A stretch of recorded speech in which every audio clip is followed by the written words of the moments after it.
Hey y'all, I wanted to hop on here and do a quick unboxing and a review of the e-bike from this company right here. It did come nicely packaged. Everything was, secured in the box. It wasn't moving around or shaking anywhere.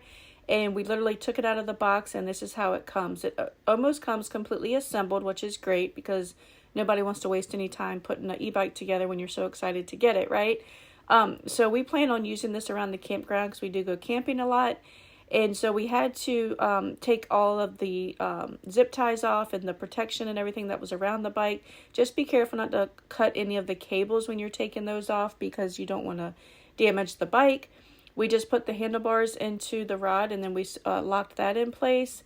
And then we actually unfolded the bike and we secured that as well. That little silver clip is what holds the battery in place as well. And then we screwed on each of the pedals and tightened it down with a tool just to make sure. And then we lifted up the light so it was shining towards the front, and it was all together. So definitely recommend it. This thing is absolutely awesome.